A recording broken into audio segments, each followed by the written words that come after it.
جو تمیم داری کی حدیث ہے اس کے اندر یہ بات پتہ لگتی ہے کہ خود رسول اللہ کو آ کے بیان کیا، پہلے عیسائی تھے، اسلام کو قبول کیا اور آ کے رسول اللہ سے کہنے لگے کہ میں 30 دن تک 30 بندوں کے ساتھ کشتی میں بھٹکتا رہا، طوفان آ گیا، بالآخر ایک جزیرے کے اوپر جا کے میری کشتی لگی۔ میرے بھائیو، یہ حدیث بڑی معروف ہے اور یہ حدیث صحیح ہے، اور یہاں سے اس بات کا پتہ چلتا ہے کہ دجال ایک شخصیت ہے، ایک ذات ہے۔ جو حلیہ رسول اللہ نے بیان کیا وہ تخیلاتی نہیں ہے، وہ خیال نہیں ہے، وہ ڈالر کی آنکھ نہیں ہے۔ البتہ اس حدیث سے یہ بات بھی پتہ چلتی ہے کہ دجال کا لوگوں کے ساتھ انٹریکشن ہونا یہ چنبے کی بات نہیں ہے، یہ ممکنات میں سے ہے۔ دجال کا لوگوں سے گفتگو کرنا یہ ممکنات میں سے ہے۔ دجال کا اپنے ایجنٹوں کے ساتھ رابطے میں رہنا یہ ممکنات میں سے ہے۔ یہ تمیم داری کی حدیث بیان کرتی ہے 30 دن طوفان کا شکار رہے، کشتی بالآخر جزیرے پہ لگی، جزیرے پہ لگتے ہی سب سے پہلی بات ہم نے ایک عجیب و غریب مخلوق دیکھی جس کے جسم کے اوپر صرف بال ہی بال تھے، جیسے ریچھ کے بال ہوتے ہیں نا،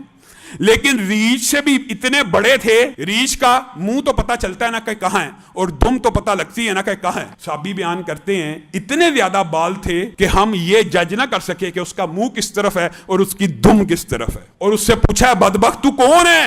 تو وہ کہنے لگی میں جساسہ ہوں، میں جاسوس ہوں۔ مراد یہ ہے کس کی؟ اس بندے کی، مراد دجال۔ کہاں پہ؟ خانقاہ میں بیٹھا ہوا تم لوگوں کا منتظر ہے، جو بھی یہاں پہ اترتا ہے اس سے خبریں لیتا ہے، پوچھتا ہے۔ تو یہاں سے یہ بات ثابت ہوتی ہے کہ دجال لوگوں کے ساتھ انٹریکشن کرتا ہے، اور اللہ تعالیٰ نے اس کے لیے ایک ایسا خادم مقرر کیا ہوا ہے جس کو جساسہ کہا گیا ہے، جو گفتگو بھی کرتا ہے اور لوگوں کو اس سے ملواتا بھی ہے۔ اور حدیث کے اندر ایک بات اور بھی آتی ہے، ابن سیاد کی حدیث میں ابن سیاد نے قسم کھا کے یہ بات کہی تھی، بات لمبی ہو جائے گی۔ ابن سیاد کے بارے میں بعض صحابہ کا یہ خیال تھا کہ یہی دجال ہے، تو ابن سیاد نے اپنے بارے میں چند باتیں کہیں جو ایسی تھیں جو حدیث کے مطابق تھیں۔ کہا کیا تم نے نبی کریم سے نہیں تھا سنا کہ دجال مدینہ میں داخل نہیں ہوگا؟ میں تو مدینہ میں پیدا ہوا ہوں۔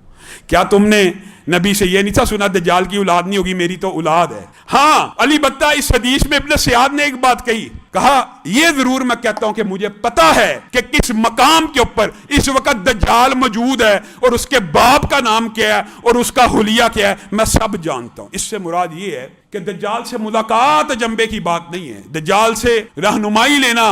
وہ جو فری میسنز کی آپ سٹوریاں سنتے پڑھتے ہیں اور جو دجال کے آنے کے انتظار کر رہے ہیں اور اس کی پوجا کرتے ہیں اور اس کی عبادت کرتے ہیں، ممکنات میں سے ہے، اس بات کا میں انکار نہیں کر رہا، ممکنات ہے، ہو سکتا ہے اس سے ملتے ہوں۔ ایک صحابی رسول 30 بندوں کے ساتھ اس جزیرے پہ اترا، جساسہ اس کو دجال کے پاس لے گیا، اور دجال نے جو سوال کیے وہ کیا تھے؟ 3 مشہور سوال آپ سب جانتے ہیں، مختصر دہراتا ہوں۔ بیسان کا نخلستان کیا آج بھی پھل دیتا ہے؟ صحابہ نے کہا جی ہاں دیتا ہے، لیکن آپ کو آج میں یہ بات بتلاتا ہوں، اس وقت بیسان میں صرف 2 کھجور کے پودے ہیں، باقی رہ گئے ہیں، اور وہ دونوں بھی پھل نہیں دیتے، اس وقت دیا کرتے تھے۔ کہا بحیرہ تبریہ کا پانی چل رہا ہے کہ بند ہو چکا؟ صحابہ نے کہا چل رہا ہے، آج بھی وہ پانی ابھی بند نہیں ہوا، ترکی اور اردن کے سرحد کے قریب یہ بحیرہ موجود ہے۔